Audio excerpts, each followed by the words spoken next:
오늘 우리에게 주신 하나님의 말씀은 예레미야서 44장 1절에서 10절까지 보도록 하겠습니다. 애굽 땅에 사는 모든 유다 사람 곧 믹돌과 다바네스와 놋과 바드로스 지방에 사는 자에 대하여 말씀이 예레미야에게 임하니라. 이르시되 만군의 여호와 이스라엘의 하나님께서 이와 같이 말씀하시니라.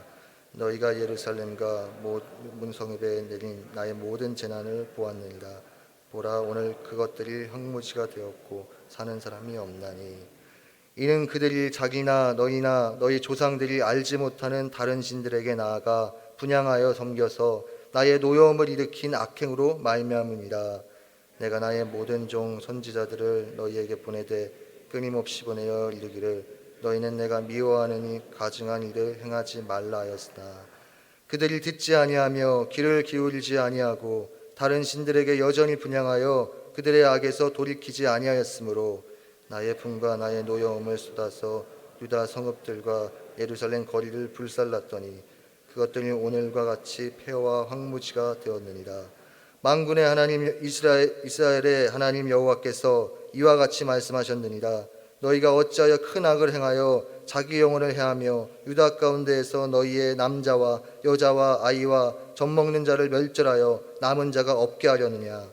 어찌하여 너희가 너희 손이 만든 것으로 나의 노여움을 일으켜 너희가 가서 머물러 사는 애굽 땅에서 다른 신들에게 분향함으로 끊어버림을 당하여 세계 여러 나라 가운데에서 저주와 수치거리가 되고자 하느냐. 너희가 유다 땅과 예루살렘 거리에서 행한 너희 조상들의 악행과 유다 왕들의 악행과 왕비들의 악행과 너희의 악행과 너희 아내들의 악행을 잊었느냐. 그들이 오늘까지 겸손하지 아니하며 두려워하지도 아니하고 내가 너희와 너희 조상들 앞에 세운 나의 율법과 나의 법규를 지켜 행하지 아니하느니라. 아멘. 맨날 꼴찌만 하는 학생 아들이 있었습니다. 아버지는 아들이 꼴찌만 면하기를 바라는 마음뿐이었습니다. 그러던 중 중간고사 성적이 나왔습니다. 그러나 여지없이 꼴찌였습니다. 이 충격을 받은 아버지는 아들을 불러다 놓고 심각하게 말합니다. 아들아, 다음 기말고사에도 꼴찌하면은 너는 내 아들 아니다. 남남되는 거다. 아버지라 부를 생각도 하지 마라. 그리고 드디어 기말고사 날이 되었습니다. 시험이 끝나고 성적표가 나오는 날 아버지는 아들의 학교 앞에 가서 아들이 나오기를 마중을 나갔습니다. 멀리서 걸어오는 아들이 보였고 아들의 밝은 표정에 마음이 놓인 이 아버지는 너무 반기면서 반가운 마음으로 아들아 라고 이렇게 크게 불렀습니다. 그러자 아들이 다가오면서 차갑게 말합니다. 누구세요? 아버지는 아들이 꼴찌만을 면하기를 기대했지만 아들은 배신합니다. 그리고 기말고사에도 역시 배신을 합니다. 그럼에도 이 학교 성적에는 상관없이 아버지는 그래도 아들을 반기는 마음으로 다가가서 아들을 아들이라고 불렀지만 이 아들은 차갑게 예면합니다. 또 배신을 합니다. 이 아들의 모습이 오늘 하나님 앞에 남은 유대인들의 모습과도 너무나도 똑같습니다. 반역을 거듭합니다. 앞서서 41장에서 43장에서는 요하난을 중심으로 유다의 남은 자들을 향해서 주님께서 거듭 말씀을 하십니다. 바벨론이 두렵다고 애굽으로 내려가지 마라. 이 땅에 머물러라. 내가 너희를 건지리라. 그러나 너희가 끝까지 고집을 부려서 애굽으로 들어가서 살게 된다면 그곳에서 내가 칼과 기근과 전염병으로 멸망하게 될 것이다 라고 분명히 무서운 경고까지 하십니다. 돌이킬 기회를 주시는 것입니다. 그러나 그들은 애시당초 마음을 돌이킬 생각이 없었습니다. 이미 자신의 정한 뜻대로 행할 의도였습니다. 오히려 예레미야의 말을 듣고는 예레미야가 자신들에게 거짓 예언을 한다라고 비난을 합니다. 바룩과 결탁을 해서 우리를 바벨론 군대에게 넘기려는 수작을 부린다라고 그렇게 뒤집어 씌웁니다. 결국 이들은 하나님의 말씀에 역행하여서 애굽으로 내려갑니다. 그것도 가려면 본인들만 가면 되지 바룩과 예레미야를 끌고 내려갑니다. 특별히 앞장 43장에서는 남은 유다 백성들이 애굽의 강민격인 다바네스에 이르렀을 때에도 하나님은 예레미야 선지자를 통하여서 이렇게 말합니다. 그곳이 너희를 지키는 피난처가 될 수 없다. 결국 바벨론의 침공으로 인해서 정복될 것이다 라는 말을 이제는 말로 해서도 들어먹질 않으니까 큰 돌을 묻는 행위 예언을 통해서, 그러니까 생생하게 눈에 보이는 시각 자료를 통하여서 경고를 하십니다. 깨닫게 하십니다. 그러나 완악하고 오만한 저들은 꿈쩍도 하지 않습니다.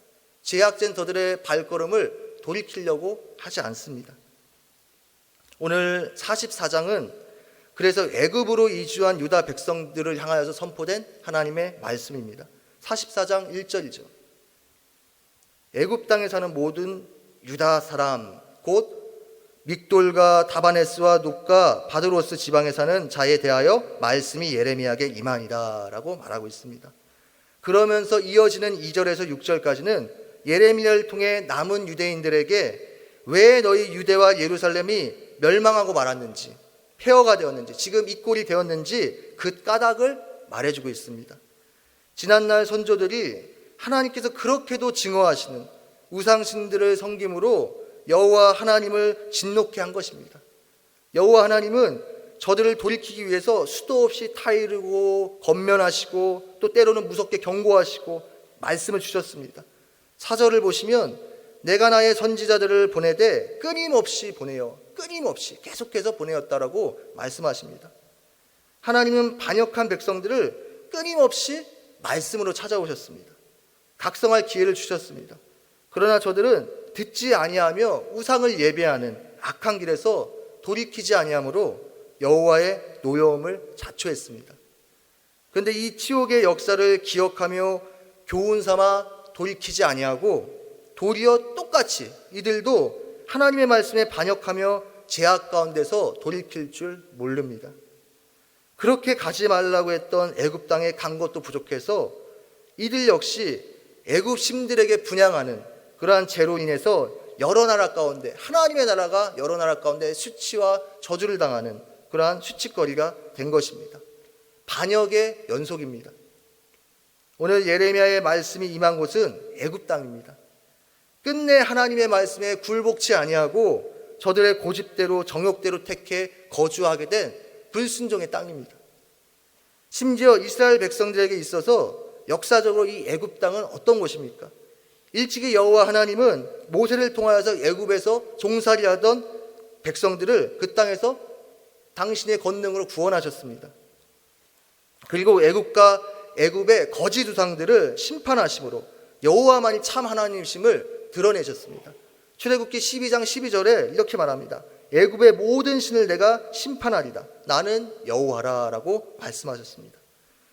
그리고 이스라엘 백성들을 애굽에서 끌어내신 뒤에 하나님께서는 백성들에게 다시는 애굽 땅으로 다시 들어가지 말라라고 신명기서를 통하여서 재차 경고하셨습니다.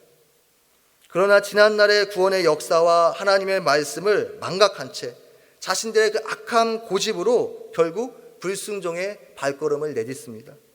그리고 결국 남은 유대인들은 애굽 땅에서 거짓 신들을 섬기기에 이릅니다.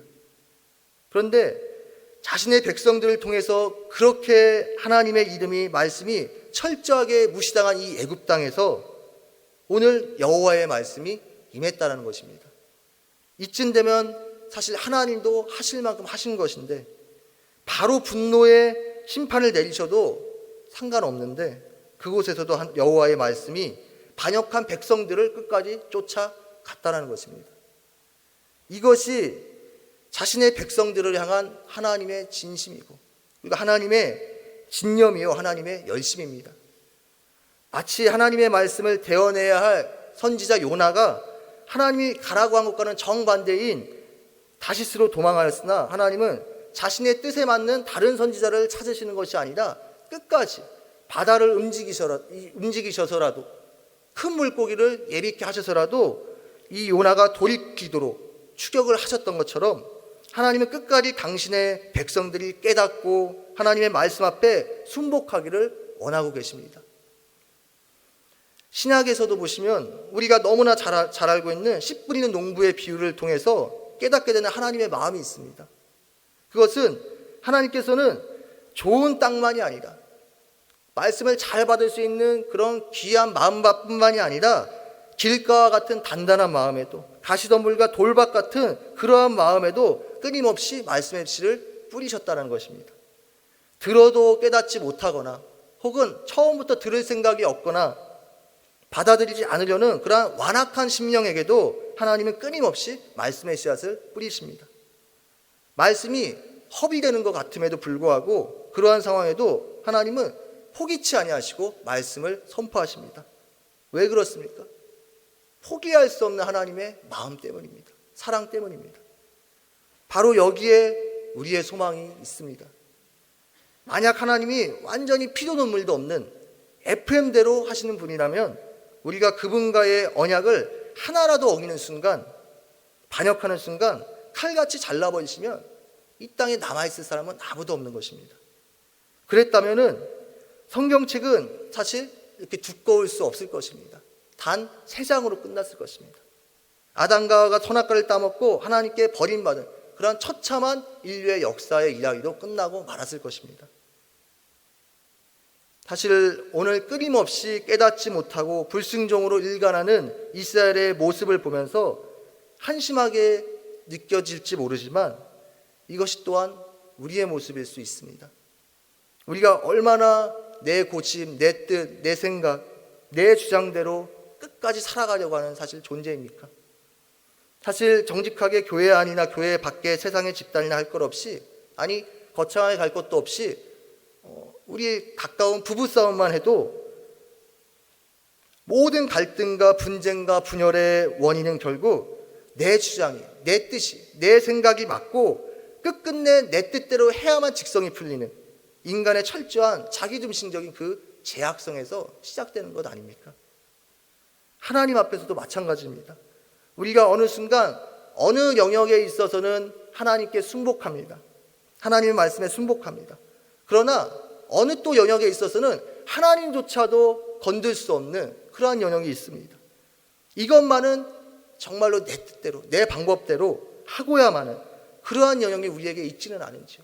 그것이 자녀에 대한, 자녀 양육에 대한 것일 수도 있고 나의 자존심일 수도 있고 무엇이든 간에 하나님조차도 건들 수 없는 내가 해야 되는 그러한 영역이 우리에게도 있을 수 있다는 것입니다.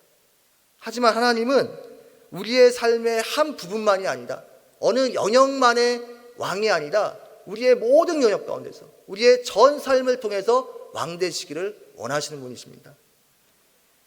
우리가 한없이 좋을 때는 흘러넘치는 강물과 같지만 사실 조금만 햇빛이 내려져도 어려움이 오면 건기가 닥치면은 바짝 말라 비틀어져 언제 물이 있었는지 기억조차 하지 못하는 것이 오늘 이스라엘의 모습이요 우리의 모습일 때가 많다는 것입니다.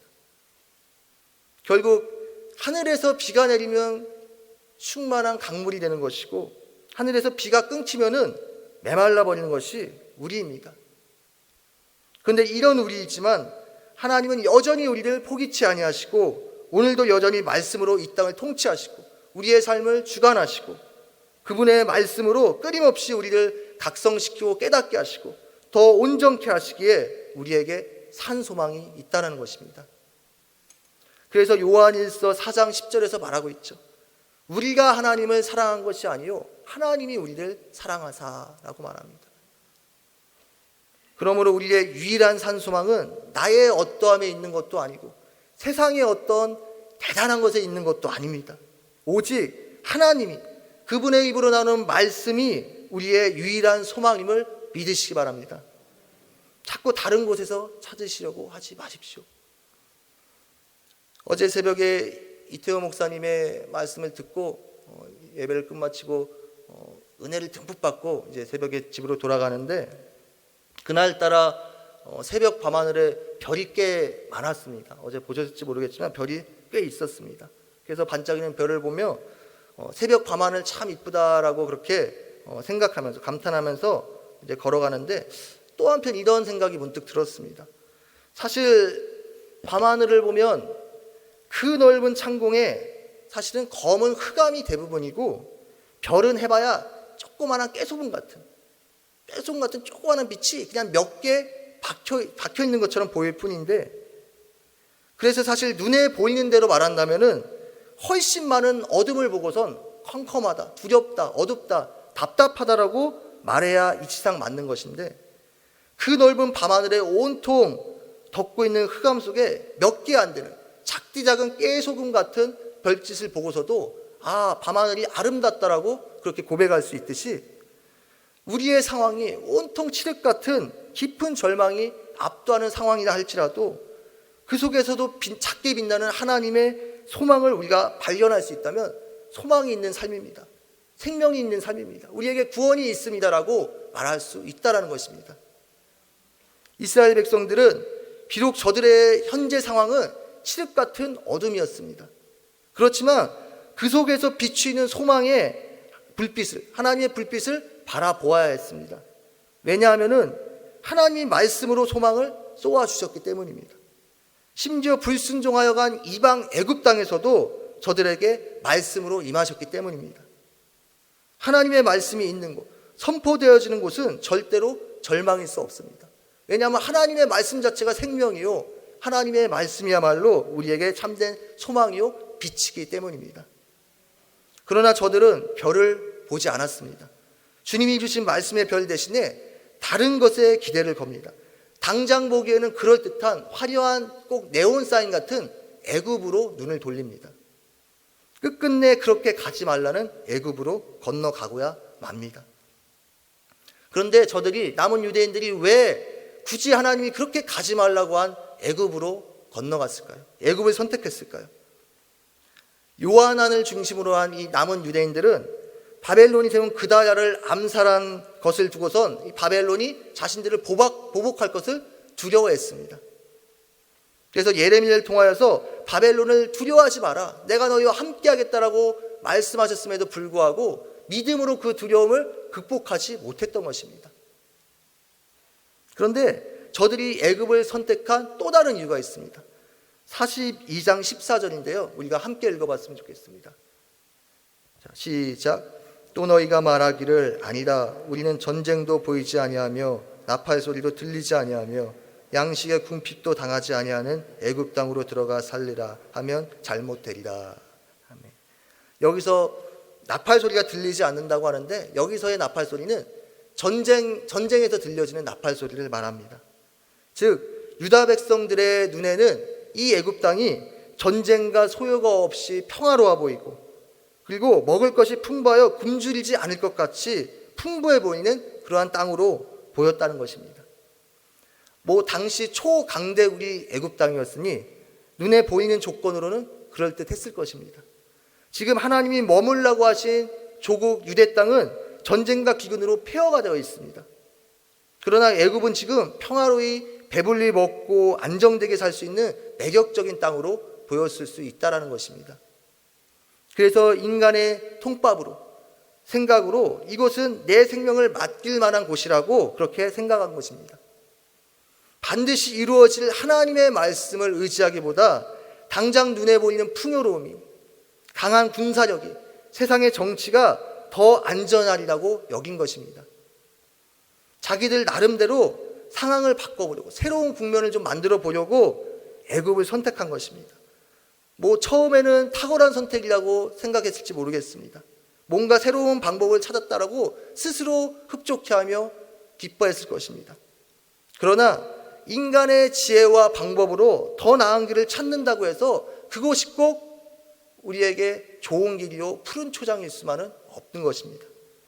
이들의 운명은 본인들이 살려고 갔지만, 제대로 살아보려고 갔지만 저들의 운명은 결국 파멸이요 죽음이었습니다. 그래도 바벨론 포로로 끌려간 백성들은 사실 나중에 돌아오지만 이 애굽으로 간 유대인들은 영영 고국으로 돌아오지 못하게 됩니다. 한 3년 전쯤인데요. 차에서 라디오를 들으면서 가는데, 라디오에서 세계적인 미래학자 다니엘 핑크라는 이 학자가 한국으로 내한해서 한국 청년들에게 강연을 했다라는 그러한 소리가 흘러나왔습니다. 저는 물론 처음 들어보는 학자지만 어쨌든 미래를 탁월하게 내다보는 세계적인 학자의 말이라고 하니까 귀를 쫑긋 세우고 메모를 했습니다. 근데 이 성경 지문이 있고 미래에 대해서 탁월하게 내다볼 그러한 세계적인 미래 학자의 강연에서 처음 하는 말이 뭐냐면은 계획을 세우지 말라는 것입니다. 저는 조금 의아했습니다. 미래를 탁월하게 내다보는 미래학자의 말에서 미래를 향한 계획을 세우지 말라라고 말하니 의아했습니다. 물론 이후에 멋진 실수를, 현실과 부딪혀봐서 멋진 실수를 함으로 실수를 통하여서 미래를 준비하도록 성장하라라는 그러한 논지의 강의였습니다. 그런데 그가 미래학자로서 그렇게 말한 것은 이렇게 말합니다. 이전의 세상은 그래도 어느 정도 세상이 단순하기 때문에 어느 정도 예측이 가능하다는 것입니다. 그러나 오늘날은 점점 세상이 갈수록 급격하게 변화하고 급격하게 복잡해지기 때문에 변수가 너무나 많다는 것입니다. 인간의 계획대로 똑같이 될 리가 없다는 것입니다. 그래서 차라리 현실에 직접 부딪혀서 실수를 통하여서 배우라라는 그러한 논지의 말이었습니다. 사실 정직한 진단입니다. 제 아무리 미래 설계를 철저하게 하는 탁월한 사람도, 과학이 발달한 시대의 사람이라 할지라도 유한한 인간은 자신의 한 치 앞도 알 수 없는 것이 인간의 실상입니다. 결국 인간은 늘 불확실성을 안고 살아갑니다. 그러니 아이러니한 것은 오늘날 이렇게 발달한 문명에 살고 있는 우리이지만 점을 치는, 미래를 내다보다는 점을 치는 점집은 점점 늘어가고 있다는 사실입니다. 불안한 거죠. 미래에 대해서 불확실한 거죠. 그럴 수밖에 없습니다. 왜냐하면 우리에게 앞으로 주어질 하루하루, 우리의 미래는 우리의 것이 아닙니다. 하나님이 주인이시기 때문입니다. 하나님이 우리에게 허락하신 날이기 때문입니다. 사실 코로나 시대 어느 누가 예상을 했습니까? 어느 나라가 이것을 미리 대비했습니까? 아무도 알 수 없습니다. 그래서 잠언 14장 12절에서 정확하게 말합니다. 어떤 길은 사람이 보기에 바르나 필경은 사망의 길이니라. 새벽역으로 번역하면 이렇게 말합니다. 사람의 눈에는 바른 길 같아 보이나 마침내는 죽음에 이르는 길이 있다라고 그렇게 번역하고 있습니다. 하나님의 뜻에 순종하면 우리의 생각과 이치에 맞지 않은 것 같지만 결국 살 길이 열리는 것입니다. 그러나 하나님의 말씀에 역행하면 보암직하고 그럴듯한 길도 사망에 기다리고 있다는 사실을 오늘 본문을 통하여서, 이 잠언의 말씀을 통하여서 가슴 깊이 새기게 되기를 간절히 소망합니다. 이 세상의 그 어떤 것도 우리의 완전한 소망이 될 수 없습니다. 안전처가 될 수가 없습니다. 오직 여호와 하나님만이 우리의 가장 안전한 성루입니다. 그분 따라가는 길이, 말씀 따라가는 삶이 물론 때때로 좁아 보이고 외로워 보일 수 있지만, 왜냐하면 세상의 이치와 세상의 가치관과는 반대이기 때문에 힘들 수 있지만 그 길은 생명의 길이요 완전한 푸른 초장으로 인도하는 길임을 잊지 마시기 바랍니다. 그래서 시편 119편 105편은 이렇게 말합니다. 주의 말씀은 내 발의 등이요 내 길의 빛이니이다. 주의 말씀은 내 발의 등이요 내 길의 빛이니이다. 물론 이 말이 우리의 삶의 앞날을 내비게이션처럼 한 큐에 완전히 보여준다라는 그런 의미는 아닙니다. 그래서 내 발의 등이라고 말하고 있습니다. 다만 우리가 한 걸음 한 걸음 보이지 않지만 우리의 앞날을 믿는 자들이라고 해서, 기도하는 자들이라고 해서 보이는 것이 아니라 컴컴한 길을 가는 것은 똑같지만 그럼에도 불구하고 하나님의 말씀을 의지한다면 한 걸음 한 걸음 내딛는 그 길을 하나님이 순간순간 인도하신다는 것입니다. 그 걸음은, 하나님이 인도하시는 걸음, 말씀 따라가는 그 길은 절대로 틀리지 않습니다. 혹시 우리에게 하나님의 말씀보다 더 마음에 두고 있는, 더 의지하고 있는 나의 애굽 땅은 없는지요? 또 내 방법, 내 고집, 내 뜻을 이루려고 하는, 결국 내 원함대로 끝끝내 하고야만은 아직도 하나님의 말씀 앞에 온전히 굴복하지 아니한 나의 완고한 불순종의 영역은 없는지요? 오늘 이 시간 끊임없이 말씀하시는 하나님 말씀 앞에서 온전히 깨닫고 그분의 말씀 앞에 완전하게 순복하는 결단이 있기를 간절히 소망합니다. 기도하시겠습니다.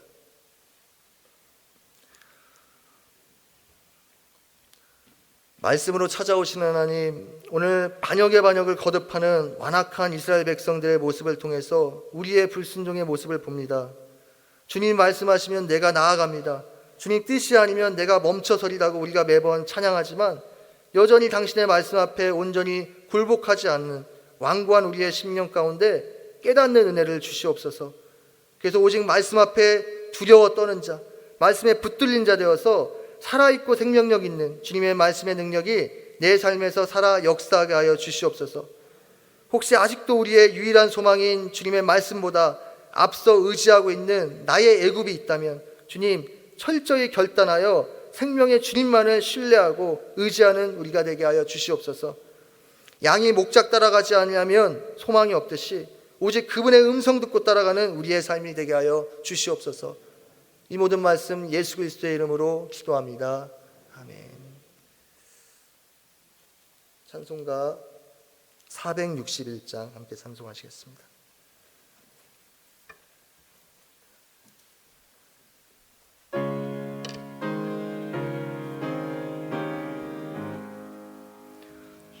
십자가를 질 수 있나 주가 물어보실 때 죽기까지 따르오리. 성도 대답하였다.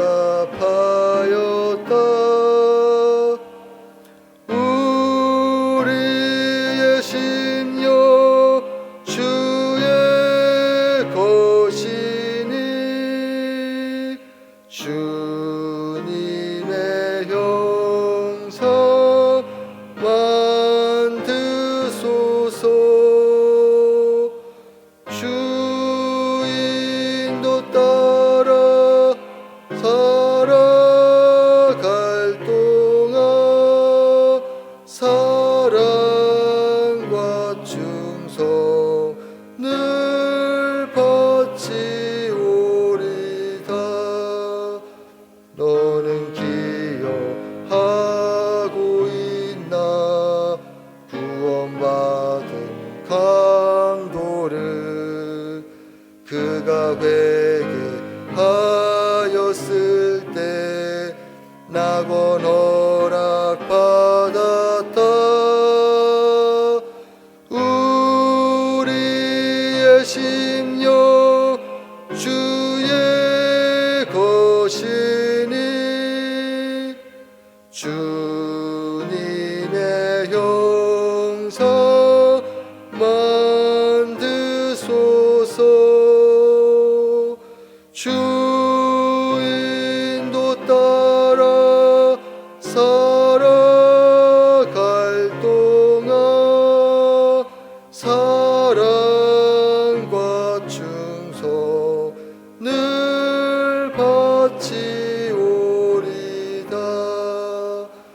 걱정 근심 어두운 그늘 너를 둘러 엎을 때 주께 내어 맡기겠나. 최우승님 믿으며 우리의 심령 주의 것이니 주님의 형상 만드소서. 주인도 따라 살아갈 동안 사랑과 충성을 바치오리다.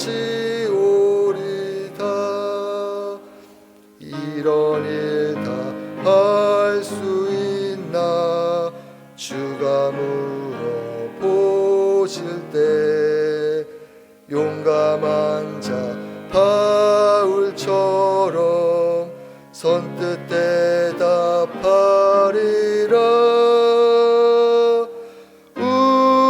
우리의 심령 주의 것이니 주님의 형상 만드소서. 주인도 따라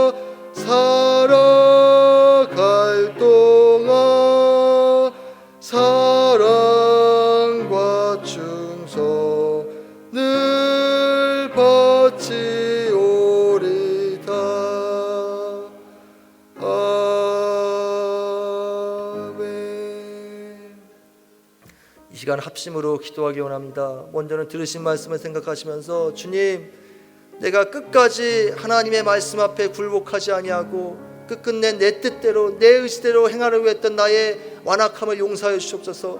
이제 주님 앞에 온전히 순복하기 원합니다. 주님 발 앞에 나의 왕관을 온전히 주님 앞에 내려놓게 하여 주시옵소서. 그러한 믿음의 결단이 있게 해달라고 이 시간 나의 심령을 향하여서 기도하기 원합니다. 두 번째로는 주님의 몸된 바울교회를 위하여서 기도해 주십시오. 사람의 소리에 의해 움직이는 것이 아니라 하나님의 말씀에 의하여 움직이는 교회 되게 하여 주시옵소서. 이 어두운 세상 가운데 참된 하나님의 빛과 소금의 역할을 감당하는 그러한 교회의 사명을 감당하는 교회 되게 하여 주시옵소서라고 주의 교회를 놓고 기도해 주십시오. 그리고 마지막으로 담임 목사님과 원로 목사님을 위해서 기도하여 주시옵소서. 주님께서 세우신 사자 목사님들 가운데 하나님의 능력과 하나님의 지혜를 허락하여 주시옵소서. 그래서 주님께서 맡겨주신 이 사명을 믿음으로 감당케 하여 주시고 또 그것을 감당하기 위한 힘과 능력과 은혜를 하나님 부어주시옵소서. 저들의 사역 가운데 하나님의 은총이 있게 해달라고 함께 기도하여 주시옵소서. 기도하시기 원합니다. 이 세 가지의 기도 제목을 가지고 다 함께 주의 이름 한번 외치시고 함께 간절히 기도하시겠습니다.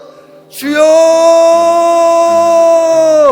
오 하나님 아버지 감사합니다. 오늘도 하나님 아버지여 하나님의